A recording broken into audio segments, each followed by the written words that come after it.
We are less than 24 hours away from our nor'easter, and we have that flood watch in effect. It's meteorologist Joe Martucci here. The flood watch highlights the risk for flooded roads, streams, and creeks. And look at these rainfall totals: 1 to 2 inches of rain. I bet a few places get up to 3 inches of rain. And think about this: Saturday, March 2nd, and Saturday, March 9th, we both broke daily record rainfalls. We were over 1 inch of rain. Well, this Saturday, we could do exactly the same as well. Looks like the only Saturday that was dry was last weekend, and maybe that was the luck of the Irish. Who knows? Let's take a look at our storm threats. So, rain is my biggest concern as we go into this storm. Again, who could see up to 3 inches of rain? Looks to be east of the Garden State Parkway at this time. That could change either way. Some areas of roadway flooding, stream, and creek flooding will be around.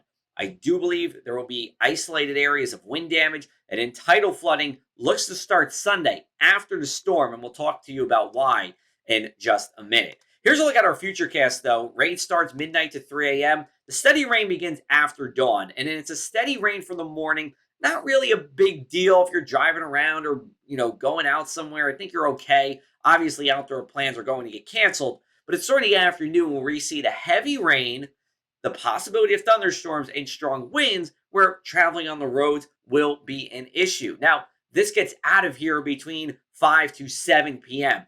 Then after 7 o'clock, it's a few rain showers that are around pretty much all night long as the winds continue to blow.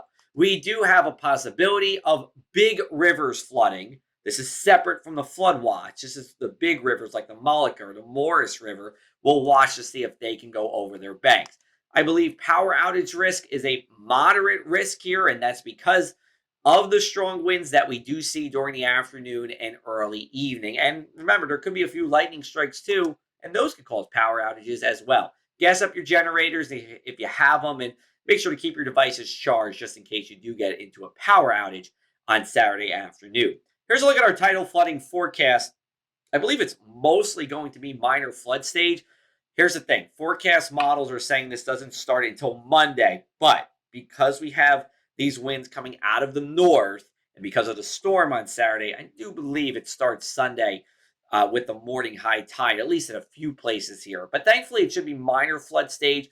It's the nuisance kind of flooding we see a couple dozen times a year. And the reason why that tidal flooding goes into next week is because after this storm passes, we have a piece of that coastal storm that will form into another storm that looks to hang around as we go into next week, pumping these onshore winds onto the Jersey Shore and filling up the back bays with water. So we never really get to drain out any of that accumulated seawater from the storm on Saturday. And that's why coastal flooding could extend all the way until the middle of next week.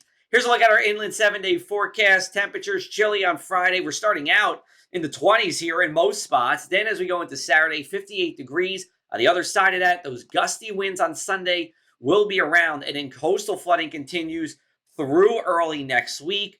We stay chilly Monday, Tuesday. And by the time we warm up Wednesday and Thursday, we look to have some wet weather around again across the area. You can check out more from our Lee Weather team with our Across the Sky podcast. We drop new episodes every Monday wherever you get your podcast.